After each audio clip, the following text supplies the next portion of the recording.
What's going on, guys? TowelManPurple here. Gonna go over my top 16 Amber Steel locations deck from the SSG 10K.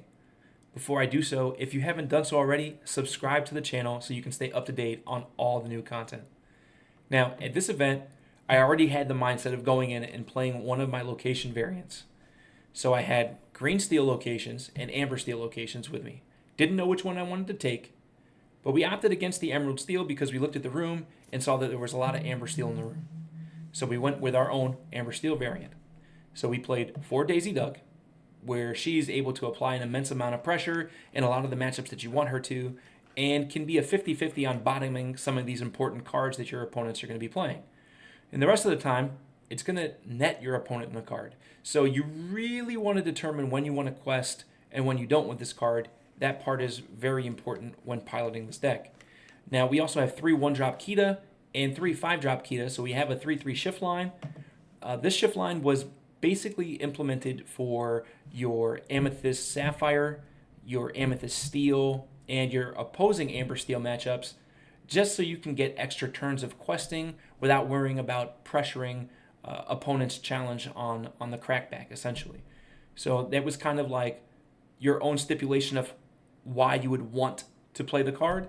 It didn't come up very often for me at all during the weekend, so I think these cards have the potential for being swapped out for things that may be useful more often. Now, we have 4 Happy, and to mention alongside Happy, obviously it's going to be a key factor in the deck when we use 7 Dwarf Mine, which seems to be our only source of removal outside of purely challenging.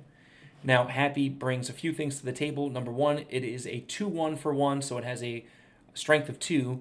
It also has Evasive on our turn, which is the only character in our deck that has that keyword, and it does trigger the Dwarf Mine for getting the 2 damage opposed to just a regular 1 from a non-knight.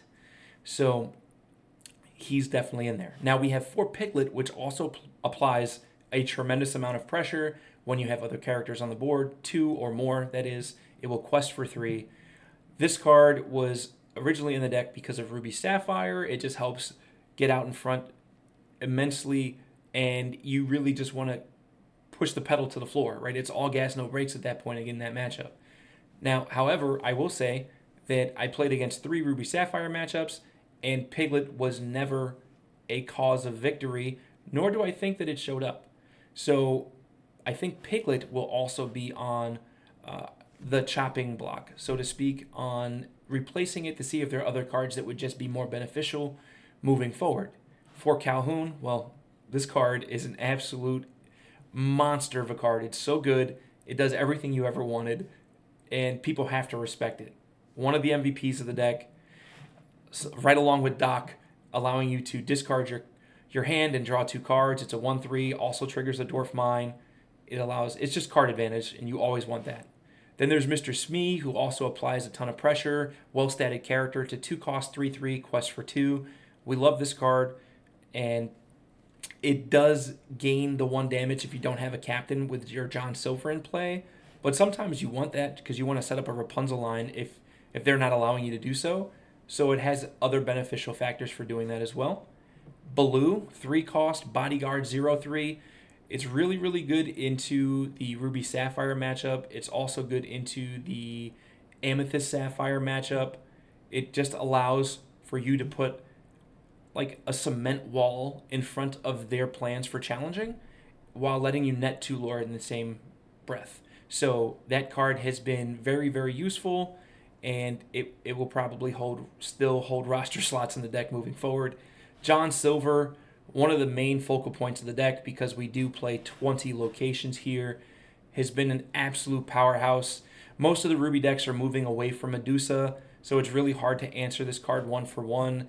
A lot of the Ruby Sapphire decks are like leading away from Ice Block, which makes it really, really difficult for them to answer the Silver unless they have a Shark where I expose it, or a Maleficent Dragon, which has been super cool. Then we have 4 Rapunzel, also applies some questing pressure, allows us to draw more cards when we set up Rapunzel traps, has been sensational, I would say.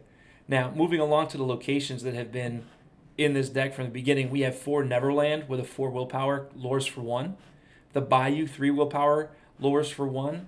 Now, the Bayou has been more relevant than many may imagine for being able to filter a card. Just the loot ability has been insane. It can help you find cards that you're looking for, whether it's something to apply more lore pressure, an additional location to help out John Silver, or maybe just to apply more pressure on the board with locations, since some of them have a larger willpower, makes them a little bit more difficult to deal with. Now, Rapunzel Tower, the absolute MVP of the weekend. I threw this card in. We had been considering it. Some of us didn't like it because it didn't have a lore pip on it.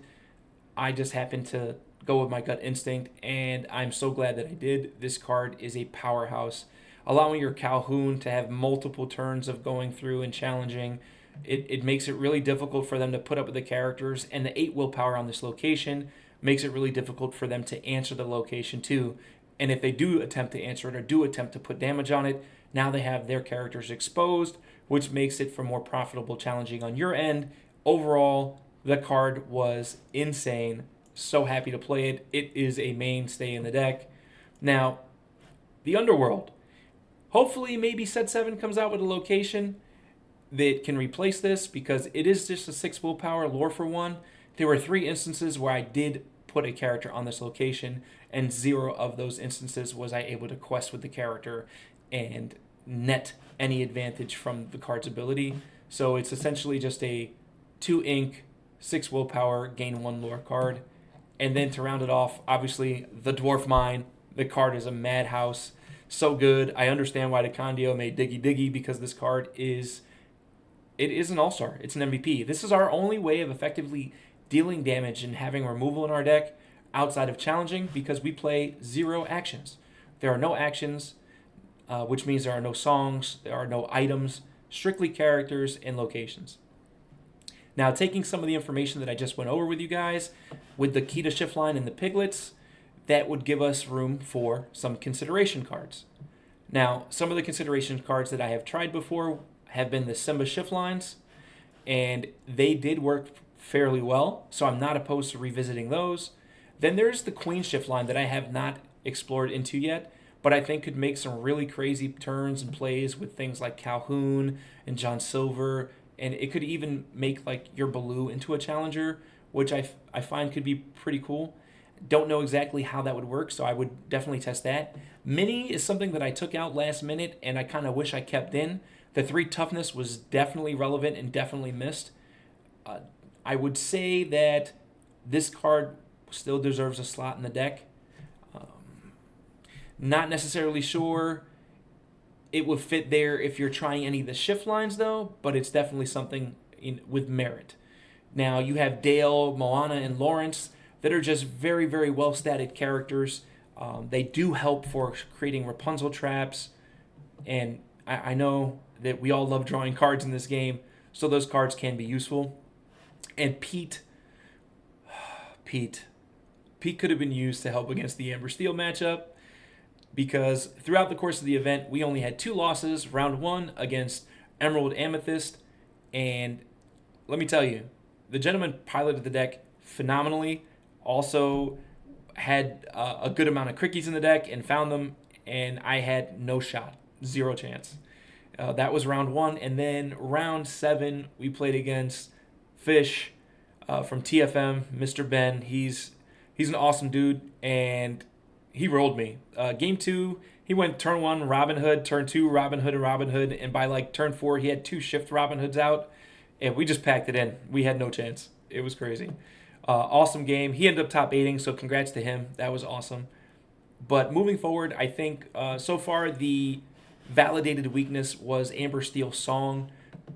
So I think maybe throwing in Minnie and Pete would help alter that deck a little bit. You know, a timely Pete on turn 3 if you're on the draw, turn 4 if you're on the play, could really set them back and allow you to flourish. So some things like that are worth noting moving forward. This has been my little deck profile for the Amber Steel locations, and I hope you guys enjoy. Until the next one.